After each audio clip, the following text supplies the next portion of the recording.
Hello everyone. Today I'm going to cook pork chili or any meat chili with gravy or sauce on it.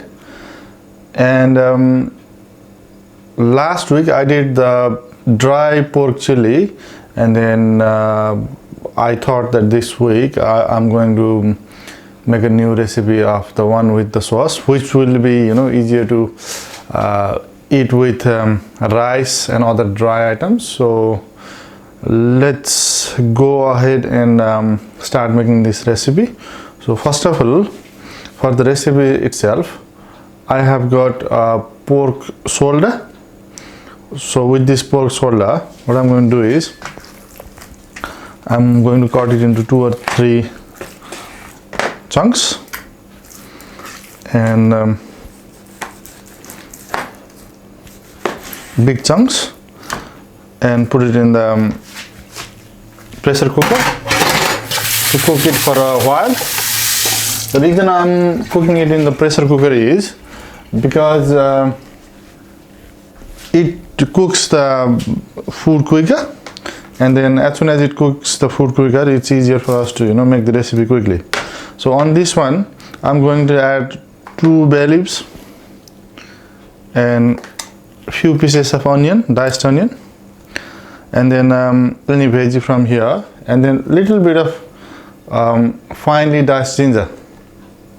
So with this one, the meat will be flavorful, and then what I'm going to do is I'm going to fill the water half the way like I did last week, and then boil this meat.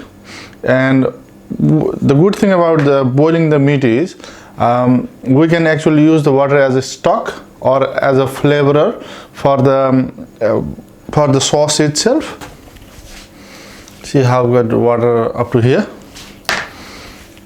Now let's put the lid in. For the pork chili, I've got this veggies. We've got beans, carrot, a little bit of green peas, and then here I've got some broad beans. You can buy them at the Asian groceries where it's called broad beans, but in Nepalese it's soybeans, green soybeans. We've got timur or Sichuan pepper or erma in Tibetan. We got finely sliced ginger. Ginger is the one who gives heat to the dish, and then some diced onion, diced tomatoes, and some coriander. With the coriander and the timur or the Sichuan pepper, you gotta put it at the end of the dish, and that way it will retain the flavor. And we've got this oyster sauce to thicken it a little bit, and we've got soy sauce. So you can use any cornstarch or corn flour. Some countries they call it corn flour, some countries they call it cornstarch. This one. So with this one, what we do is we put them in a little bowl and add some water. So what do I do now? I'll take 2 teaspoons of, see, 1. So 1 is almost 1.5 anyway, so I'll use only half. So see, I'm going to add some water on this one and then mix it together. So it doesn't form any lump or anything. So this is how it's done. Now here we are. We've got the fire going on underneath. We're going to add some water, oil. After the oil goes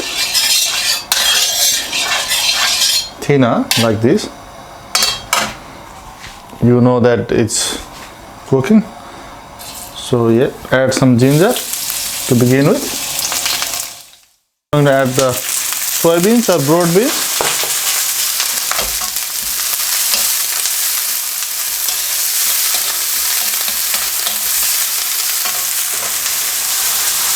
Then I'm adding the mixed vegetables.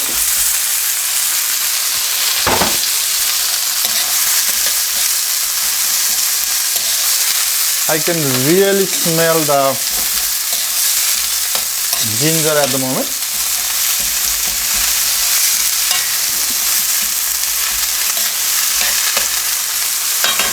Now after that I'm going to add onion. Now I'm going to add some tomatoes.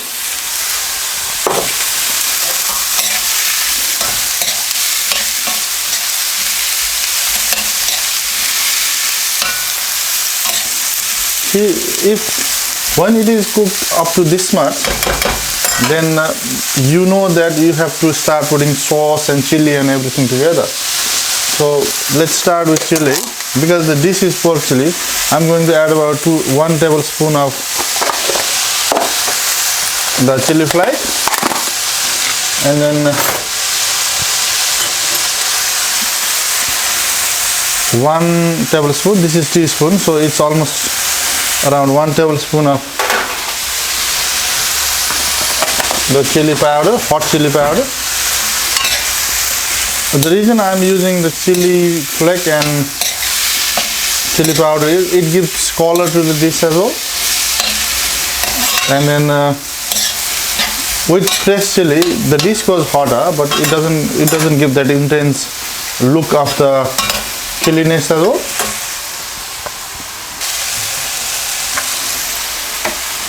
We're going to add some soy sauce. So with the soy sauce, I've got this container here. So like I said last week, 2 tablespoons. So that's 1 tablespoon. 1 more. That's soy sauce. Now oyster sauce.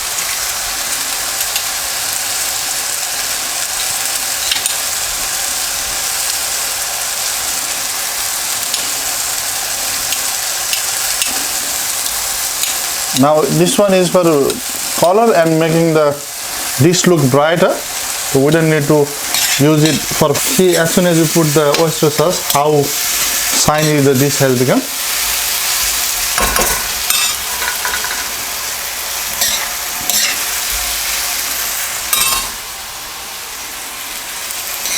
Now it's time for the corn flour. So this is really thick, so I'm going to add this one now.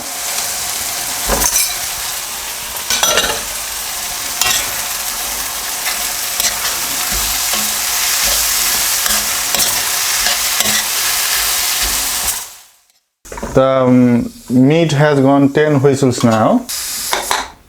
Let's see.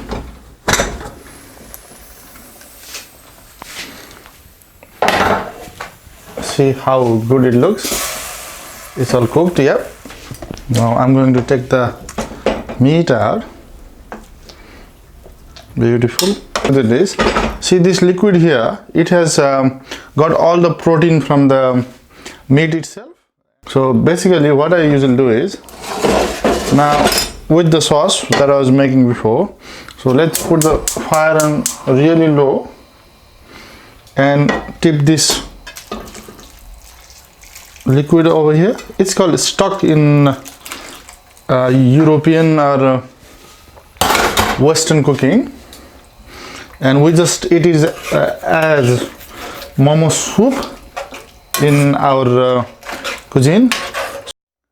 As we can see now, the sauce is thickening. So what I'm going to do is, I've already chopped the meat, so I'm going to move it to the smaller fire and then put the wok in the bigger fire and start frying the meat, or stir frying the meat, so that, you know, when the sauce is ready, we can actually put the sauce on top of the meat and then the dish is ready. So let's do that.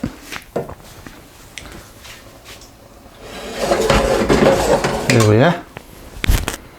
And let's get some oil. So it will heat up in no time. So let's add some meat. Yeah, ready.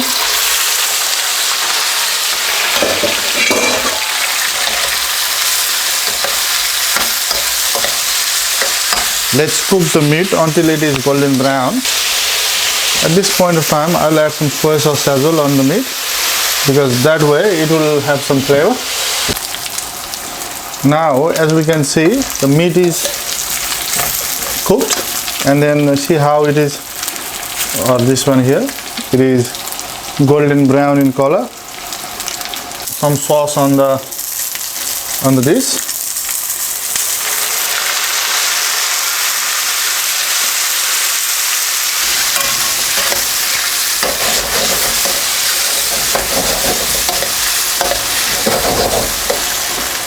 Alternatively, what you can do is when you are at home doing it slowly on your time, you can actually cook the meat in the pressure cooker first, or boil it first, then chop it, then cook it in the wok. When it is done, you can add all the vegetables, and then you can add the sauce, you can add the corn flour and water mix, and then you can add the stock that was used to boil the meat, the water, and then thicken it up.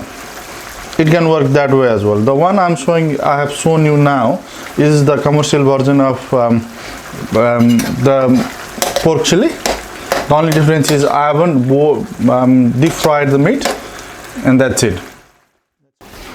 And like I said before, this is Timur. I have just ground it. This much is enough to give the optimum flavor to 1 kilo of the meat, mixed veggies. That's it. And the coriander to finish. I'll leave some coriander here for the garnish later. Now let's plate up the dish here.